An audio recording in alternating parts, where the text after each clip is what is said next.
Hey there, convoy crazies, jerry can junkies, friends, and family from around the world.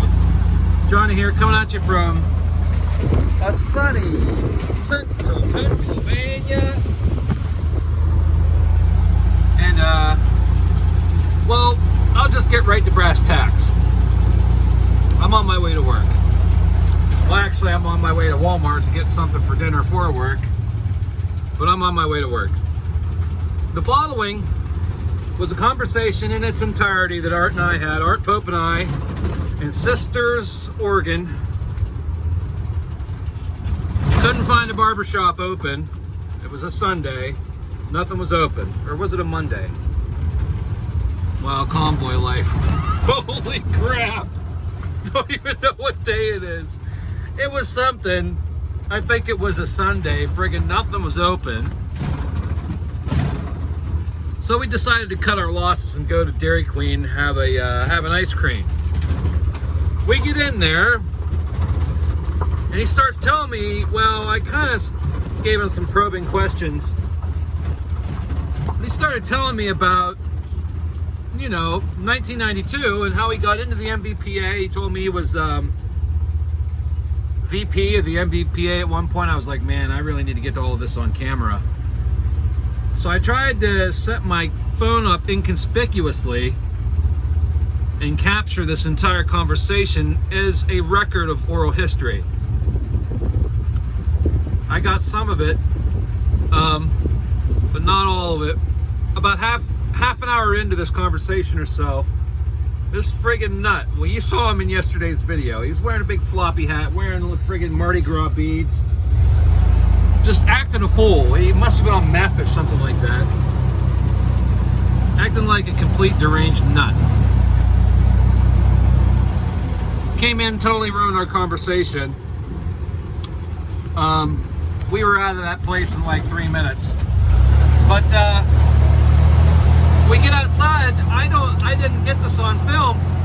We get outside, the friggin' guy has a shopping cart full of pine cones sitting right outside the friggin' Dairy Queen. If that gives any indication of the state of this individual's mental health.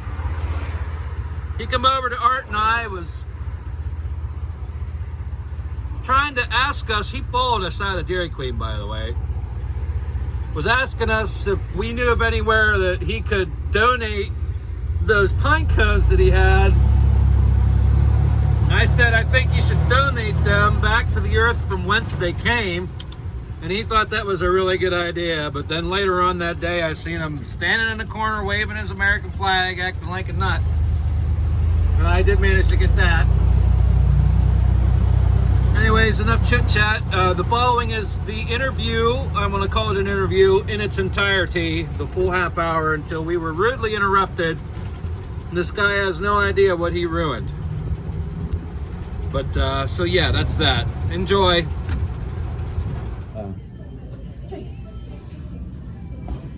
And How are you? so I grew up in Tennessee. Where are you guys going? And so we kind of hit it off. Jimmy and his cousin were there and in the villas with us. And so we were there a few days, and then we rented a car together and became good friends. To this day, since '89, he's one of my best friends. And whenever my daughter lives in Texas, whenever I go from Michigan to Texas, I stop by and stay at his house. He was a fertilizer equipment salesman and had a company that sold fertilizer equipment for the cotton growers and everything. Okay. So he had a shop built by his home, and he had 1 or 2 employees, and those guys would, in their spare time, would work on his military vehicles. This is another thing. A lot of the fellows that have the nice equipment usually work. They'll have their employees restore the vehicle. Right. So he had a beautiful CCKW. He had a M38 Jeep, and Not a command car. What else he had? Probably a weapons carrier, a Dodge weapons.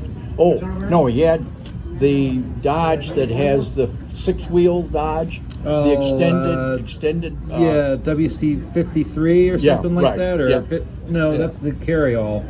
Anyway, 52. I don't know. yeah, Anyways, one of those. yeah. And he had one of the guys that worked for him. We called him Booger Wrench. Roger Smith was his name, but we called him Booger Wrench. He was like a squeaky. Okay. Worked on anything and everything. He just loved working on vehicles. Right.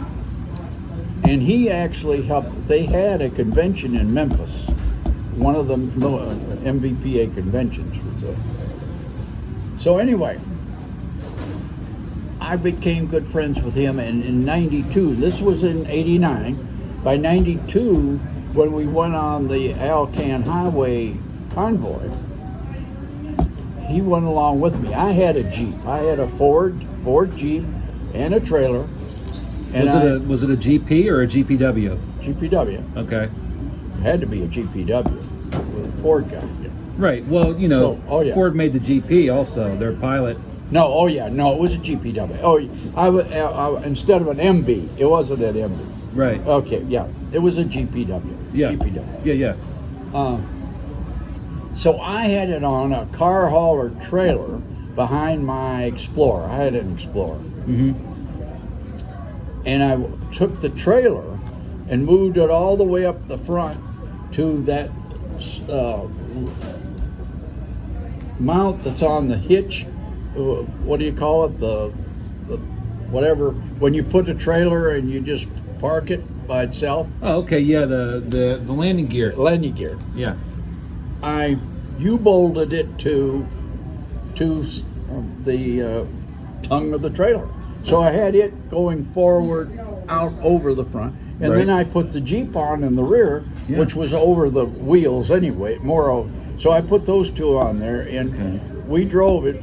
He came up from Memphis to Michigan, and then we drove it to Edmonton, Alberta, Canada for that convoy. Now, how did you get out there? Did you go up over the Mighty Mac and back, or did you just go on like Interstate 80 and then up? Interstate, we went around Wisconsin and through Minnesota, Minot, North Dakota or something, into Canada and through that way. Okay. Yeah. So,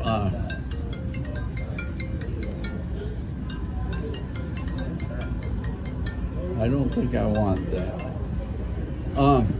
Hell with them. It says Poland. Oh, yeah. You don't want to talk to anybody in Poland. No. Unless it's... I don't know. Okay. So where are we? So that's how I got to know this Jimmy McCall. Okay.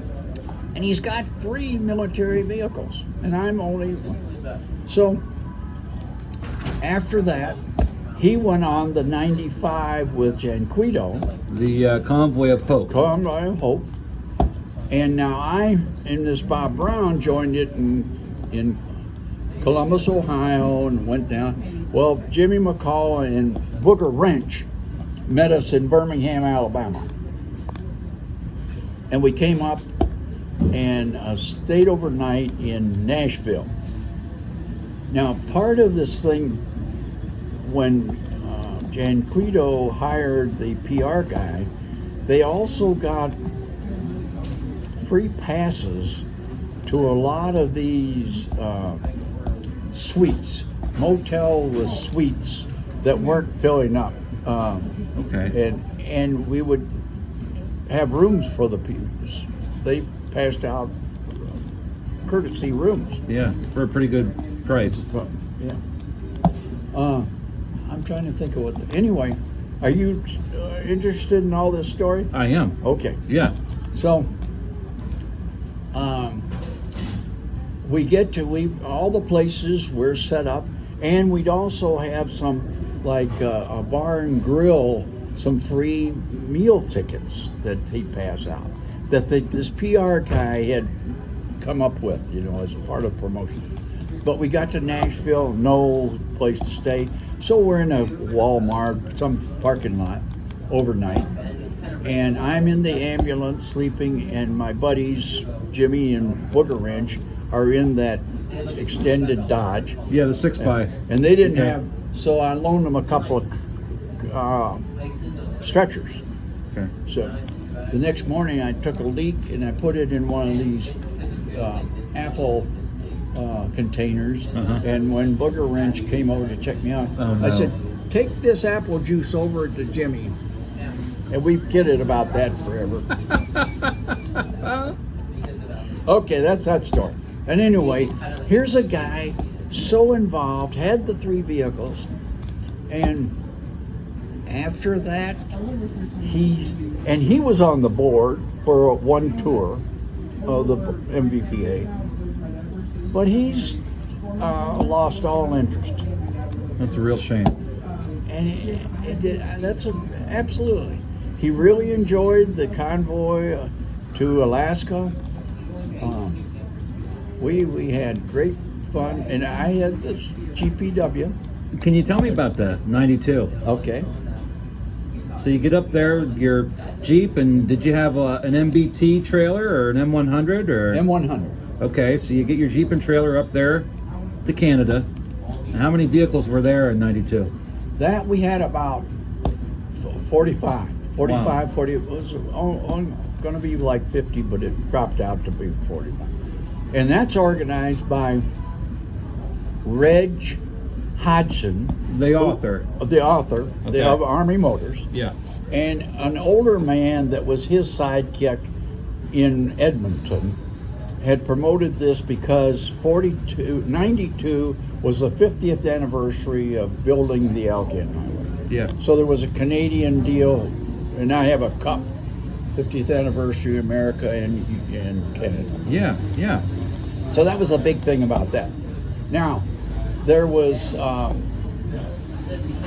guy from Toronto that had a scout car that I guess he drove that scout. It was a white scout car, no tracks. This is all rubber tired scout car. Yeah. And he had valve problems.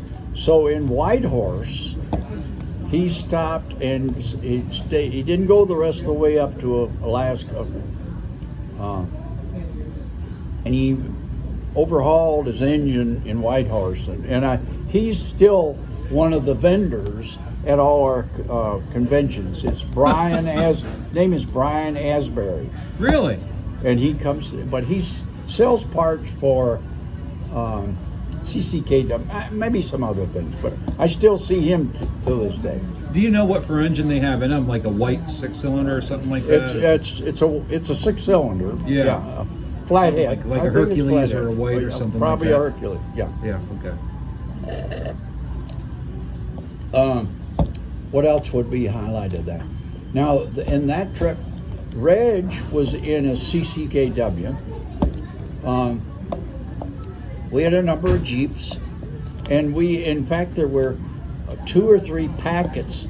They call them packets instead of what you've got group 1, 2, and 3. Yeah, March units. March units. They call them packet, and we were the Henry's packet. It was all Ford Jeeps. And what I did, there were about 6 of us that were in Henry's pack. I communicated by email with them and said, there's no sense in all of us taking a generator and a starter and all this. Yeah. Let's make sure somebody's got a starter and a generator. And I don't think we got into axle, but we all had points and condensers and things. So I kind of organized that. And there was some guys from Virginia we called the 4 Virgins. 4 Virgins from Virginia. They were 4 guys that 2 of them were ride in the Jeep, and they had a support vehicle, was a truck or something. Okay. But they were a lot of fun. Yeah. And he was the leader of our little packet, the guy from Virginia. So, and then of course, they had a bunch of 1.5 tons too. We had, I thought on the second convoy of that we had here recently that went to Alaska in 2012. Yeah. The cutest group, there were 6 or 7 of those ton and a halves Really? on that convoy. Yeah, Wow. they were just a real neat packet. Anyway, I don't remember how many in the other one, but we would stay overnight, and usually what this guy in this M100 trailer, I had army cots, a tent, and I think it was more than a pup tent. Maybe it wasn't. And $100 worth of food, canned beans and other stuff like that. Yeah, yeah. And the idea, but my buddy Jimmy McCall from Memphis, who's with me now, says he's got to have a shitter, and I have to have a shitter. So that's why he wanted to stay in motels. Right. So, okay. So, and of course, in Edmonton, we started out, we were in a hotel. And then we had the Royal Mounted Police with us. And they had a half-ton pickup with a couple of soldiers. And they would be in the front and the back. I think maybe the Mounties were in a sedan in the front. But in the back, they had a pickup truck with a couple other guys that picked up the rear. And the Mounties, and was just one at a time, would stay in a place. And when you're on the Alcan Highway, they have like truck stops that had a little restaurant and gas and about 10 rooms. All in one building? All in one building. Okay. And then they'd have a campground for right attached to it. So we would talk to the Mountie and say, when you get your room, ask them for another room. So it ended up he and I had a room. We never did stay and use anything in that trailer. And so the other thing, we're in St. John's. St. John's is a town on the Alcan Highway, and we stopped there and they were having a parade of some sort, and we were parked, and a lady walked by with a camera, and we talked to her. We said, "Do you know of any bed and breakfast in town?" "Oh yeah, I have a bed and breakfast," she said. So we ended up staying at her place.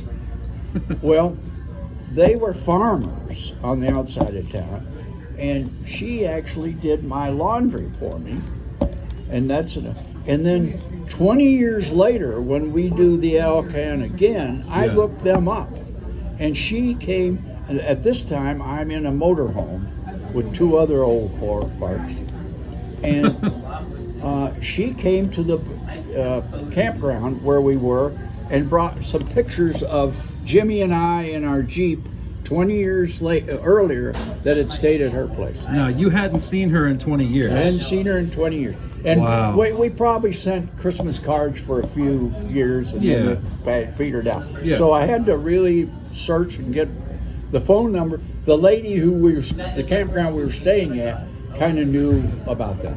Wow. So that's another unique thing. Now, the Mounties, they were in uniform and everything. No. Well, not in the ones you see in the movie. They were in uniform, but it wasn't not the mounted uniform. But now, one of the guys that wasn't on that trip was the president of MVPA for a while, and he's from outside of Edmonton, a real Al somebody who is a Royal Mounted guy, and has once in a while he would wear that Sergeant Preston outfit, the whole regalia, and everything. Right? But he was actually president of the MVPA 1 year or so. Wow. His name is Al. Somebody else, I don't know. Al Nicholson, Nichols, and he was at the South Bend convention. Really, this last one or the Yellowstone? Yeah. Both of them. Okay, gotcha. Gotcha. He's always there. So what else am I telling you now? So you're up on the Alcan. Up on the Alcan, and we did that one there. Then we go to Whitehorse. Hello.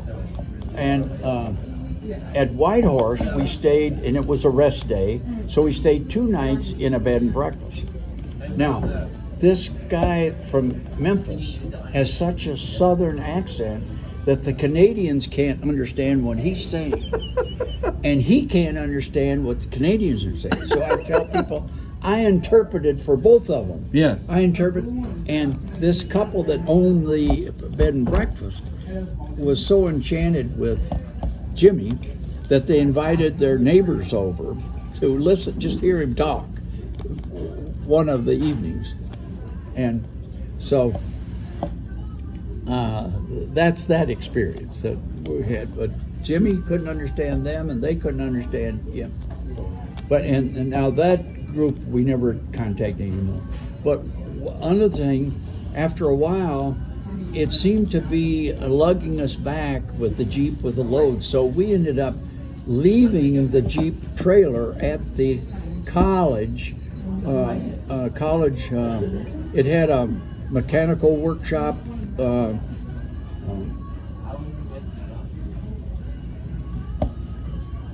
Like a trade school or something trade like that? school attached to the college. Okay. It was one of their courses or something. But we actually had a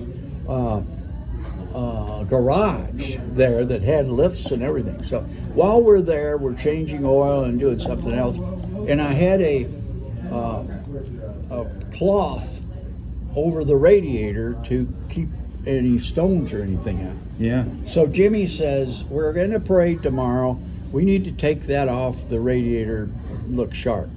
Well, we forgot to put it back on. And at that time, the Alcan Highway is asphalt, but each year the government spends several $1 million. They skive off the high, fill in the low. Okay. So they're trying to level So they're it trying out. to, over time, not So- all at once, all but over right, time. each year, so much. Okay, gotcha. And so while they're doing that, of course, there's loose gravel. And a stone, I still have the stone, kicked up into my radiator. And one of the vertical tubes ruptured it. And I'm watching the temperature gauge, and it's going down. So we pulled over, and this packet now, I don't know whether, we didn't have this tube, I think the whole packet pulled over, and the rest of the convoy kept going. Okay. Anyway, one guy had a needle nose pliers, so he pinched the tube, and somebody else had radiator stop leak, and somebody else had a gallon can of water, and we put that, and to this day, I never did fix that radiator. That was, Really? I had the stone, Yeah. and it worked the rest of the convoy. That trail fix in 1992 has held up since 1992. Well, now I ended up selling that one, about 5 years later after. Oh, I was so cold on that one. I wore, I had fatigue pants and shirt and a zipper jacket and I don't know, a raincoat. So that convinced me I want to enclose. So I bought an ambulance that had doors and Yeah, now they have a heater in so- them too, don't they? Don't they have an auxiliary heater for the back? They usually do, but I didn't. I didn't care about the heater. I just Yeah. wanted to protect. Yeah. So, and then I didn't have a garage for more than just one vehicle at a time. So I had the one for about 5 years. I sold the Jeep and Jeep trailer and the car hauler to a guy in Ohio. We went to some convention in Ohio. It wasn't an MVPA convention. It was just one of these swap meet things Gotcha. like Finley is. Yeah.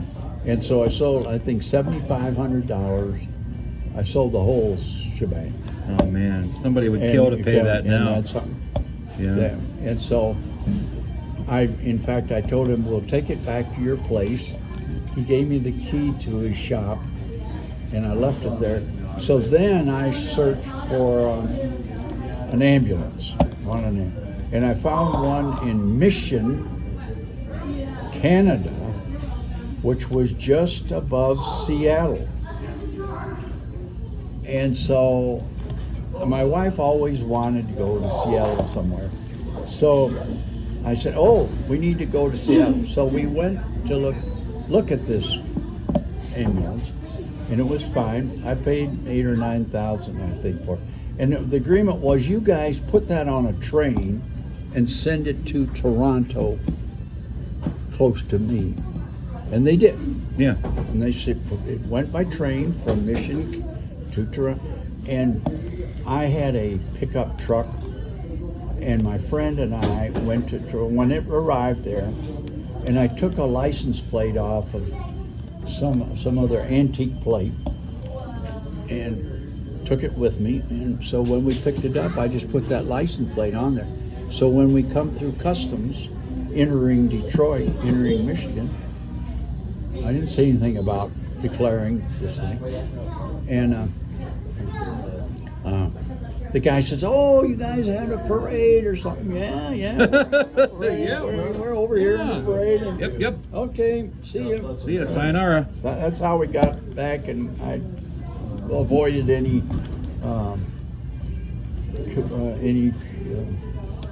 whatever because of Any kind of import kind of thingy. Yeah, what do you call it? Anyway, so that's how we got that in. So I had it about 5 years, but now it had been painted white inside, and it had some carpeting in there, and that's not the way they were painted. They were OD, and so I had it completely repainted, and that's what I took on the Convoy of Hope. Okay. Now, was it an M43 or was it a WC54? WC54. Wow. The best looking ambulances ever made, I think, in my opinion. But, right. Is that the truck I've been seeing with the red cross on it? Is that the Convoy of Hope?